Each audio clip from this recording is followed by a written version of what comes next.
Imagine you're sitting in a perfectly comfortable room. The temperature's, ideal. You're completely relaxed. Right. Suddenly, without you touching a single dial, the building's central computer decides that the room is actually a roaring furnace.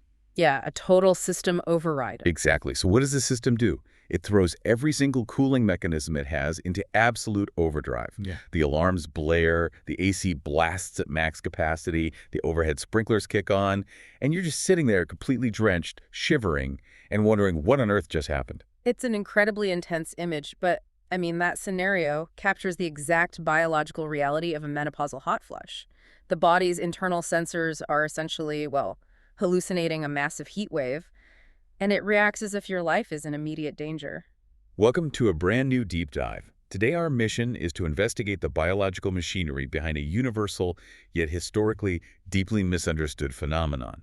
We're talking about hot flushes and their nocturnal counterpart, night sweats. Absolutely. And we are focusing our lens today on one primary question.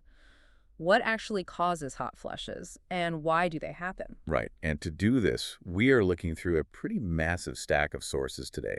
We have the latest clinical guidelines from SE, which is the National Institute for Health and Care Excellence, plus detailed physiological research on brain neurons pulled from medical journals. Yeah, and we've also got the latest clinical trial data on some truly breakthrough treatments that are honestly changing the landscape of women's health. Which is huge. Because whether you are actively going through the menopausal transition right now, or you're supporting a partner who is, or even if you're just insanely curious about the hidden mechanics of human biology, this deep dive is going to validate those lived experiences. We really want to pull back the curtain on what is actually happening inside the nervous system. For decades, the medical establishment treated this phenomenon as just a vague mystery. Even worse, it was routinely dismissed as just a minor inconvenience, or framed as an emotional overreaction to the aging process. Like women were essentially told to just tough it out. Exactly, tough it out. But the hard scientific data we are unpacking today reveals something entirely different. We are looking at a highly specific, highly documented physical chain reaction in the brain. Okay, let's unpack this. Because before we can talk about fixing the system, we really need to establish the physical reality of what the medical field officially calls vasomotor symptoms, or VMS. Right, so the term vasomotor refers to the constriction and dilation of your blood vessels. When the literature discusses a hot flush, it is vital to understand that we aren't just talking about someone feeling a little bit warm. Right, it's not just needing to take off a sweater. No, not at all. This is a sudden, intense, overwhelming sensation of heat that usually originates in the chest, the neck, or the face, and it is accompanied by massive vasodilation. Basically, the blood vessels near the surface of the skin are rapidly widening to release heat into the environment. And that rapid widening is what leads to the visible reddening of the skin, right? The sudden drenching sweats, the rapid heartbeat. The sources actually note that a single episode typically lasts anywhere from 1 to 5 minutes. Yeah, and up to 80% of women experience these vasomotor symptoms during the menopausal transition. 80%. That is wild. And the statistic in the NICE guidelines that absolutely floored me is the duration. These symptoms persist for a median of 7.4 years. It's a huge chunk of life. It really is.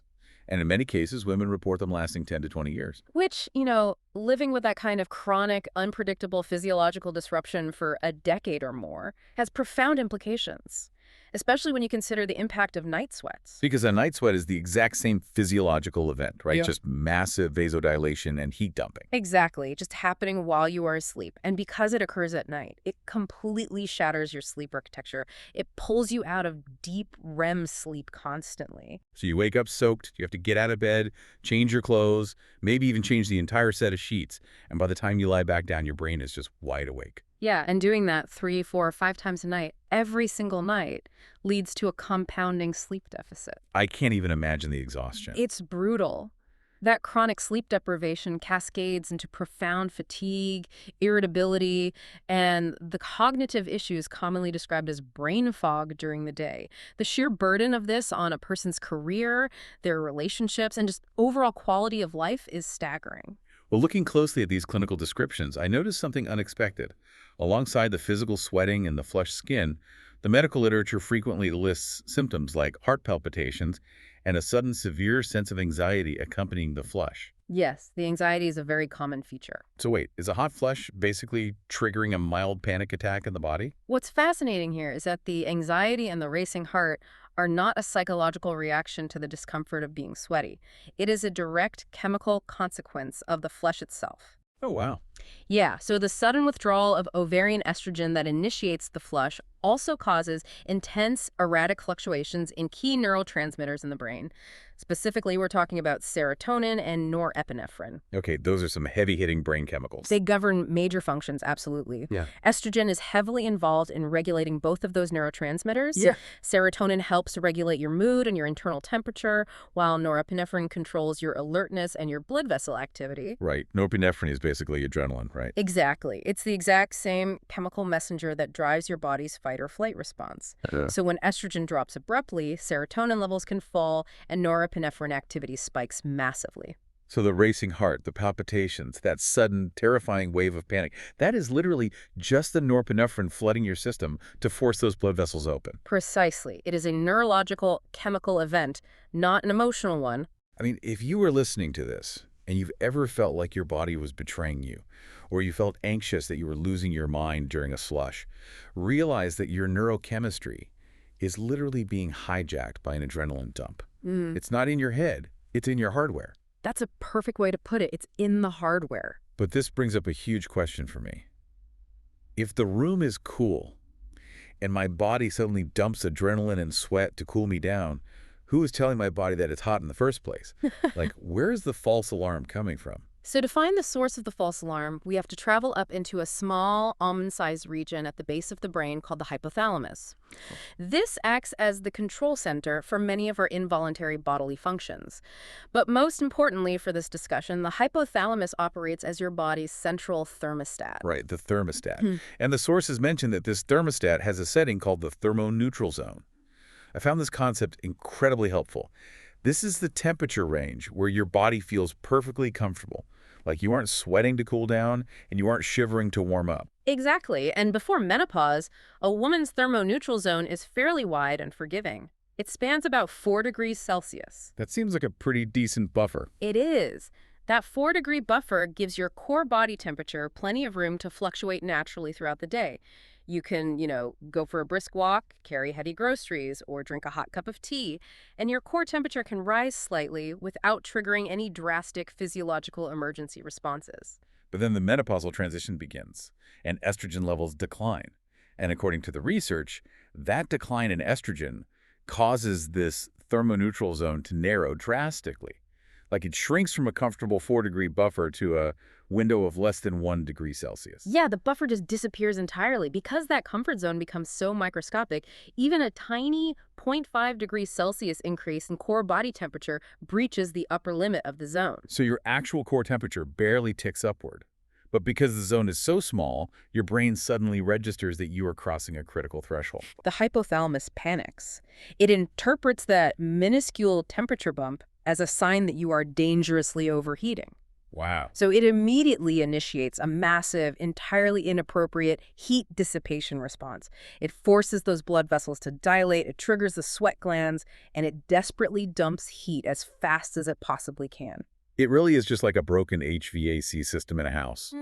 Imagine having a living room thermostat that is so tightly wound, so overly sensitive, that if a single beam of sunlight simply peeks through the window and warms the wall by just half a degree, the system completely panics and blasts the air conditioning at maximum power throughout the entire house. Yes, and much like an overreacting AC unit, the body's rapid cooling response often overshoots the mark. Oh, so it works too well. Way too well. It dumps so much heat so aggressively that your core temperature actually plummets below the new lower threshold of that tiny thermoneutral zone. Which perfectly explains why so many women experience intense, shivering chills right after a hot flush. The body aggressively overcooled itself, and now the brain thinks you're freezing to death. Exactly. It's a constant, exhausting seesaw of physiological whiplash. The margin for error is gone. It totally makes sense why previously you could, run for a bus and be fine.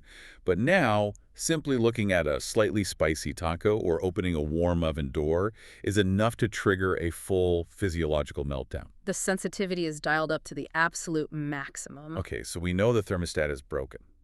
And we know that the comfort zone has shrunk to almost nothing. Yeah. But I want to push back on something here. What actually broke the thermostat? Why did the zone shrink just because estrogen left the building? To answer that, we really have to zoom in even closer, right down to the cellular level within the hypothalamus. Okay, let's go. Deep inside that thermoregulatory center, there is a very specific cluster of nerve cells called KNDD neurons. Right, that's spelled KND-Y. And they are named for the three specific neuropeptides or chemical messengers that they produce. Kisspeptin, neurokinin B, and dynorphin. Candy neurons? Candy neurons, yeah. These KNDI neurons operate as the gatekeepers of the temperature control center. They function on a very delicate balance of signals. It's essentially a gas and brake system. Okay, gas and brake. Based on the physiological mapping, estrogen acts as the brake on these neurons. It keeps them calm, stable, and regulated. On the flip side, neurokinin, be the N in KNDY, acts as the gas pedal. It stimulates the neurons and tells them to fire. So during a woman's reproductive years, there's plenty of circulating estrogen to keep the foot firmly on the brake. The KNDI neurons just hum along normally, the thermoneutral zone stays wide, and everything's comfortable. Exactly. But when the menopausal transition hits and the ovaries stop producing high levels of estrogen, the brake is basically removed. Here's where it gets really interesting, because I don't get it. If the estrogen fuel is gone, shouldn't the whole system just slow down or shut off? Like, why are the neurons speeding up and causing so much chaos? It is entirely counterintuitive, I know, but the removal of estrogen doesn't shut the system down. It removes the only thing holding the system back. Oh, I see. The sources reveal that when that estrogen brake is removed, these KNDI neurons undergo a structural change called hypertrophy. They physically enlarge, they grow in size, and become pathologically hyperactive due to unopposed neurokinin B signaling. So without the brake, it's just all gas. Exactly. With absolutely nothing to counteract it, the foot is just mashed on the gas pedal. So the brain has literally rewired itself. You have these physically swollen, hyperactive neurons just screaming at the hypothalamus all day and night. They are constantly bombarding the medial preoptic nucleus. That's the specific part of the hypothalamus that triggers cooling. They're hitting it with emergency signals, tricking the brain into believing the body is constantly on the verge of heat stroke. Wow. Understanding this machinery, like the physically hyperactive KNDI neuron and the tiny, less than 1 degree comfort zone, it completely illuminates why certain everyday things are notorious for triggering hot flushes. Oh, absolutely. Spicy foods, a hot cup of coffee, a glass of red wine, or even a sudden moment of stress. Because the tiny amount of metabolic heat generated by, say, digesting a spicy meal, or the slight temperature bump from drinking a hot beverage, it easily pushes your core temperature over that microscopic threshold. Yeah, even the minor spike in stress hormones from getting cut off in traffic or feeling anxious about an email, that generates enough internal heat to trip the alarm. Historically, the gold standard treatment to fix this has been hormone replacement therapy, or HRT. And looking at the cellular mechanics we just mapped out, it is obvious why HRT is so effective. Right, it replaces what's missing. By providing the body with exogenous estrogen, HRT effectively reinstalls the brake on those KNDI neurons. It quiets down the neurokinin B signaling, the neurons stop screaming, the thermoneutral zone widens back out to 4 degrees, and the hot flushes disappear. It addresses the absolute root cause of the symptom, which is why it works so well. So what does this all mean for someone who cannot take HRT? I mean, if a woman has a history of estrogen-sensitive breast cancer or a history of severe blood clots, or if she simply prefers not to take hormones, is she just stuck relying on fans and ice packs for the next decade? If we connect this to the bigger picture of medical innovation, this is where the story gets incredibly hopeful. Because scientists finally mapped this exact KNDI neuron pathway, they realized a massive opportunity. Okay, what did they figure out? They realized they didn't necessarily need to introduce systemic estrogen to stop the flushes. They just needed to figure out a way to stop the gas pedal. Oh, so if they could block the neurokinin B, the hyperactive neurons would calm down on their own. Precisely. This realization led to the development of a brand new class of non-hormonal medications known as NK3 receptor antagonists. NK3 receptor antagonists, okay. The sources detail the clinical trials for these drugs, primarily fezolinetant, which is currently available under the brand name Veozah, and another medication coming down the pipeline called elinzanetant. These drugs sound revolutionary. They really are, because they are highly targeted. They cross the blood-brain barrier and specifically block the neurokinin 3 receptor on those swollen KNDI neurons. So even though there is still no estrogen brake in the system, these drugs effectively pry the foot off the neurokinin B gas pedal. Yes, That exactly. is brilliant pharmacology. It stops the overactivity at the exact neurological source without introducing a single hormone into the rest of the body. So if they invented a drug to just take the foot off the gas pedal, did it actually work in human trials? The clinical trial data is remarkable. The Skylight trials for fezolinetant and the Oasis trials for elinzanetant showed massive reductions in both the frequency and severity of vasomotor symptoms. How massive are we talking? We are looking at reductions of around 60 to 70%, and in some cohorts even higher for moderate to severe hot flushes. That's incredible. Furthermore, many patients in the trials reported a significant drop in symptoms and a return to sleeping through the night within the very first week of taking the daily pill. Within the first week. That speed makes total sense because it's acting directly on the neuroreceptors. It doesn't have to wait weeks to build up systemic hormone levels across the body. It just goes straight to the hypothalamus and blocks the panic signal. Right, it shuts it down at the source. But looking at the FDA and 9C guidelines, there are always caveats with new medications. What are the drawbacks or safety concerns here? Well, because these drugs only target the KNDI neurons, they act as a highly specific tool. They exclusively fix the vasomotor symptoms, so the hot flushes and night sweats. So they don't fix everything. Right. They do not address other systemic symptoms of menopause that are driven by low estrogen throughout the rest of the body. Things like bone density loss, cardiovascular changes, or genitourinary symptoms. Good to know. What about side effects?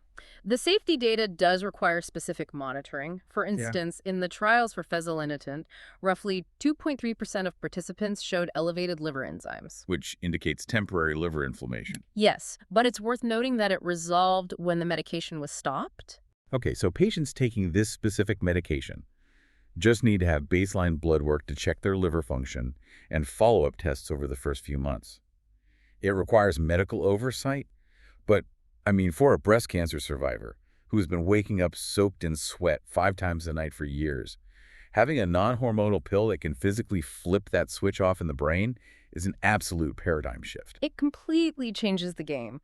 We have moved from a vague, dismissive understanding of, hormones making you hot to pinpointing the exact peptide in the exact neuron that misfires and engineering a molecular key to turn it off. The science has finally caught up to the reality of the symptom. If you take anything away from this deep dive, let it be this. Vasomotor symptoms are not a psychological issue. They're not a sign of emotional weakness, and they are certainly not something you are obligated to just suffer through. Absolutely not. They are a highly specific, thoroughly documented neurological hardware glitch. The chemical brake has been removed, the KNDI neurons have swollen, the thermostat has shrunk, and the brain is operating under a constant state of false alarm. But understanding this machinery gives us the power to hack it. Yeah, knowledge is power here. Exactly. Whether that means managing your micro-triggers to stay within that tiny comfort zone, using hormone replacement therapy to reinstall the estrogen brake, or utilizing these cutting-edge, non-hormonal NK3 antagonists to pry the foot off the gas, there are real, scientifically validated ways to take back control of your body. This raises an important question, though, about the limits of how we can manage this system naturally. While the pharmaceutical interventions are incredible, the sources also included some fascinating research into behavioral interventions. Yes, I was hoping we would get to this part. Specifically, a recent study investigating menopausal women who participated in regular cold water swimming. The findings in that study were just striking. The women who consistently engage in extreme cold water exposure reported a 30% reduction in daytime hot flushes and a 20% reduction in night sweats, plus major improvements in their overall mood. It's really fascinating data. Right? Based on everything we just learned about the brain's broken thermostat, it raises a wild physiological question. Could intentionally shocking your system with freezing water actually be training or stretching that narrow thermoneutral zone back out? It really explores the boundaries of neuroplasticity. We know the human nervous system is highly adaptable. If the hypothalamus has become hypersensitive to heat, forcing it to routinely regulate and protect the core temperature against extreme cold might be forcing those sensors to recalibrate. That makes so much sense. By routinely exposing the body to intense thermal stress, it is entirely possible that these women are actively increasing the tolerance of that central thermoregulatory center. It is a profound reminder of just how resilient and adaptable the human body can be, even in the midst of massive neurological and hormonal shifts. So the next time that internal alarm bell rings, the sudden wave of panic hits, and the sprinklers turn on, remember, your body isn't turning against you. It's just doing its job, albeit a bit too enthusiastically. Exactly. It's just a cluster of hyperactive K neurons that forgot how to read the thermostat. And whether you choose to cool the system down with a pill, a hormone patch, or a plunge into a freezing lake, the power to reset the dial is finally in your hands. Thank you for joining us on this deep dive.